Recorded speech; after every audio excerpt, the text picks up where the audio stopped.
So, hi all mga Mimars! Welcome back ulit sa ating YouTube channel. So, for today's video and content, another unboxing na naman po tayo na smartphone.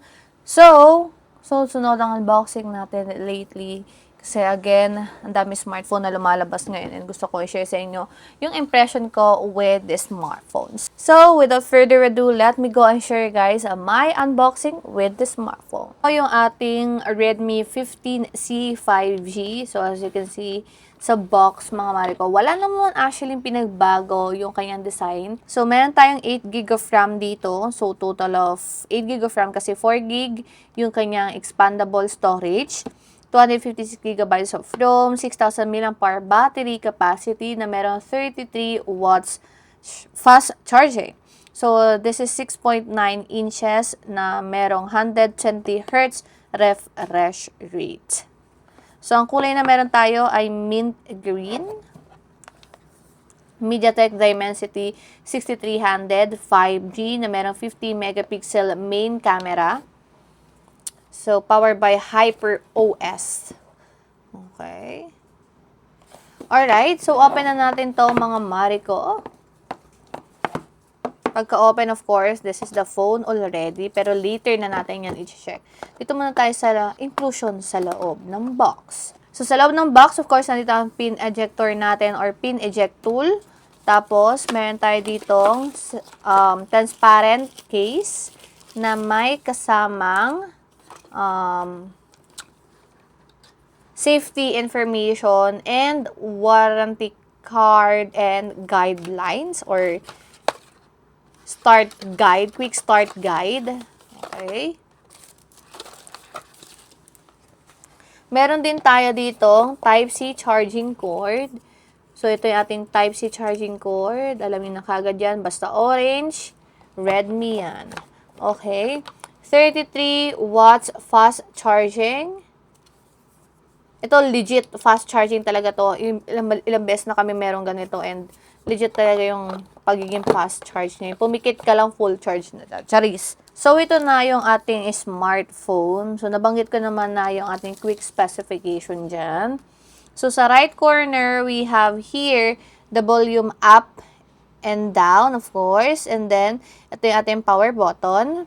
Sa bottom part, we have here the speaker, Type-C charging port, microphone, and earphone port. Sa left corner naman, we have here the SIM tray. And then, sa upper part naman, ayan lang, sa plain aesthetic vibe lang talaga siya. So, camera module. Ayan, ang ating camera module. We have two big lenses in here. Flash, and I'm not sure if this is sensor. Again, hindi ko din sure kung both of them is working. Matte finish siya. Hindi siya prone sa smudges, scratches, or any fingerprints. So, Redmi 5G. Wala siyang any, alam niyo na, colorway or abstract or any effect dito. Pag tinilt mo, ganyan lang talaga siya.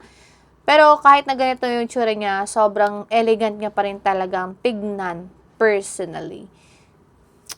This is still a notch pa rin, mga Mimars, sadly. So, open ko lang to. Set up ko real quick.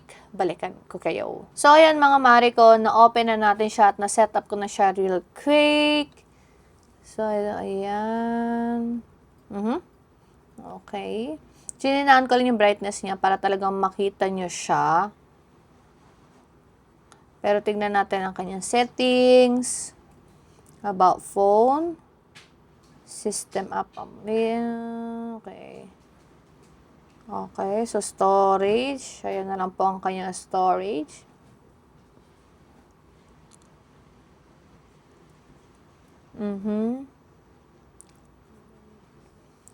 Display and brightness. Ang refresh rate nito, maximum is 120 Hz refresh rate. And then, meron tayong 60 Hz refresh rate. Okay. So, check naman natin yung camera niya real quick.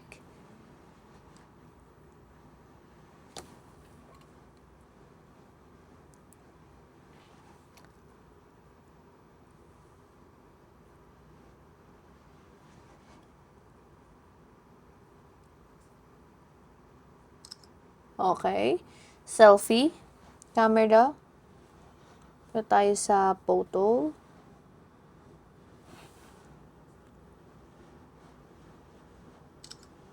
Okay. Check natin yung mga na-capture natin. Indoor. Oh, okay. Ang ganda ng kanyang selfie camera, ha? So, abangan nyo yung camera test natin dito, yung video recording natin dito, the gaming, yung gaming samples natin, and also yung full review natin with the smartphone. Again, mga Mimars, if you want to consider buying the smartphone, just click the yellow basket sa bottom part ng ating video. Mas mura nyo po siyang mabibili dahil meron tayong exclusive voucher na meron dyan worth 1,200 to 1,500 pesos.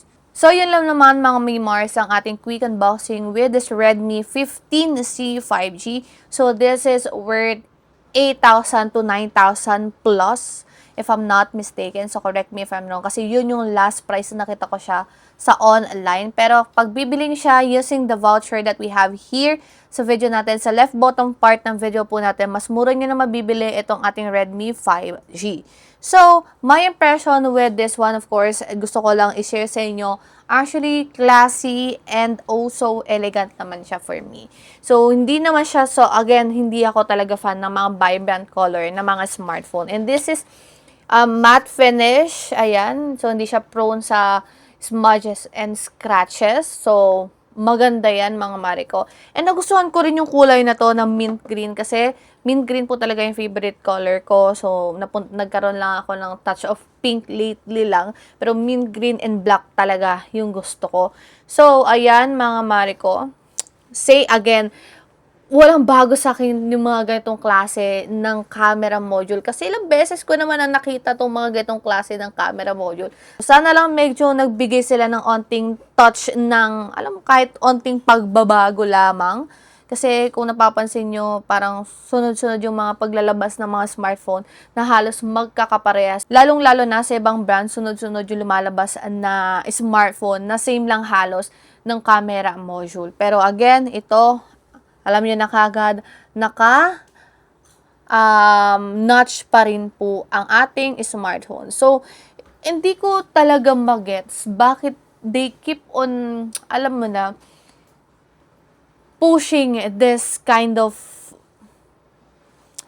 design sa smartphone. So, this is 2026 na sana bare months or so sana bago matapos itong 2026 is tapusin na din ng mga brands natin out there yung ganitong pagre-release ng naka-notch. Again, hindi siya malaking epekto siguro para sa inyo, pero siguro as a consumer, as a buyer, mas catchy siyang tignan para sa akin. Para sa akin lang po to ha, hindi po para sa inyo. So, para sa akin, mas catchy siya tignan, lalo-lalo na pag naka-punch hole siya. Kasi nga, di ba, mai-experience mo talaga dito yung full viewing display na binibigay nila. Ang laki, pansin nyo, ang laki ng smartphone, perfect na perfect siya for gaming, perfect na perfect siya for Netflix and chill, for Disney, for HBO, 'di ba? Perfect siya eh. Yun lang, merong konting kuwit doon sa dulo. Manamanatang gawin mo na lang ng butasan mo na lang yan mga Mimars, no? So, para sa akin, mas sana lang. So, pagdasal natin na medyo lahat tayo ay sabay-sabay kumatok sa mga bahay ng mga brand owners na to at sabihin natin na pakitanggal na po ang notch display at pakitanggal na po ang notch display para naman talagang lahat ay naka-punch hole na po. So, yun lang mga Mariko. And then, yun, sa presyo din. Sa presyo niya, 8,000 to 9,000 plus, if I'm not mistaken. Lately, sobrang dami ding smartphone na lumalabas na hindi makatarungan yung binibigay na presyo. Alam ko nagtaas. Actually, madaming nagtaas na bilihin ngayon. And siguro sumasabay lang itong mga smartphones na to. Kasi nga siguro, yung mga, alam niyo na, mga piyesa, ganun din, mura. Siyempre, parts by parts din naman siguro nilang binibilihan at naiintindihan natin sila na siguro yung costing doon is medyo nagtaas din. Kaya nag-level up din sila ng presyo. Pero sana, gumawa sila ng paraan na mas, alam nyo na, mas maingganyo pa rin bumili yung mga customer nila. Para sa akin, mas magandang mag-release ng budget-friendly smartphone kasi mas mabilis siyang maubos. di ba nyo lately, nung last year, ang daming lumabas na budget-friendly smartphone and sobrang bilis maubos. Tuyas, ang hirap ngang maghanap ng ibang mga stocks, di ba? So, madami naghahanap ng stocks, ang bilis maubos. Magre-replenish sila ng stocks nila, ang bilis din maubos. So, ganun sana. Kasi pag ganitong range, parang mahihirapan na siguro yung mga tao na mag-expect. Kasi hindi naman ganun nag-match yung presyo niya sa specification niya. Tapos, total of 4 gig of RAM lang to. So, 4 gig talaga, 4 gig of RAM talaga originally yung storage niya. Plus, meron pa silang 4 gig na expandable RAM. Lately ko lang talaga kasi sobrang curious ako dito sa expandable RAM nila na tinanong ko na din si J-Vlog kung ano ba? Bakit ba may expandable RAM sila? So, in-explain niya sa akin yon. And, yun na nga, parang sa take ko kasi, since meron na tayong 256 gigabytes of ROM, tapos meron tayong 8 gig of RAM, and then yung 4 gig lang talaga yung RAM niya originally, and then 4 gig yung expandable niya. Yung 4 gig na expandable na RAM niya, parang converted lang siya actually. Parang to be honest, ROM pa rin siya. Kasi hindi naman siya physical na storage na nilagay nila doon sa isang smartphone. So, yun talaga yung pagkakaintindi ko. And, hindi ko alam kung sino nagpauso nito at hindi ko alam kung bakit meron pang silang nilalabas ito. Siguro mas maganda na ginawa na nilang original na ganito. 6 gig of RAM. Okay na yun. 6 gig of RAM with 256 gigabytes of ROM. So, okay na siguro yun. Hindi na siguro aalma yung mga consumer or mga customer natin. Pero pag ganito kasi parang ang hirap ipaglaban Ang hirap niya ipaglaban yung ganitong may expandable RAM. Kasi hindi lahat ng tao nakakaintindi ng expandable RAM. Katulad ko, lately ko lang siya nalaman kung hindi ko pa tinanong si J-Vlog, kung hindi ko pa inanalyze ko ano ba talaga to. So, mahirap kasi talaga siyang i-explain, lalong-lalo na sa mga consumer and customer. Kaya sobrang nahihinayang ako dito sa smartphone na to. To be honest, ang ganda ng size nito, ang ganda ng screen nito, ang ganda ng design. Okay din yung camera module. Though, hindi pa ako makakapagbigay ng fully feedback and thoughts ko with this smartphone kasi nga hindi ko pa nakita yung camera sa outdoor and indoor. So, hindi ko pa din nakita sa speaker, hindi ko pa siya naglagagawa for gaming. So, para sa akin, mga mare ko, ang impression ko dito, siguro yun lang, ako na-dismaya sa kanya, sa storage, sa presyo, at doon na naman sa kanyang screen na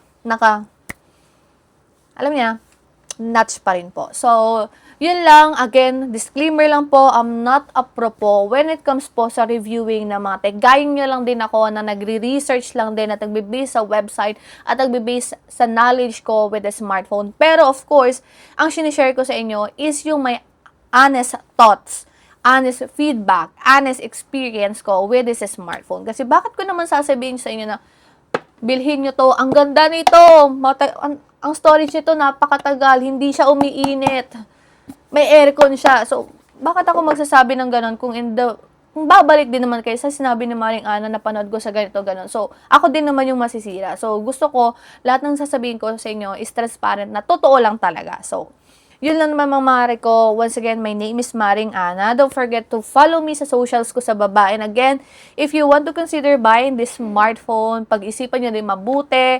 And hindi ko naman sinasabi na pangit siya. Hindi ko naman sinasabi na maganda talaga siya. So, abangan nyo na lang yung full review natin dito. Okay? So, thanks so much for watching and bye-bye!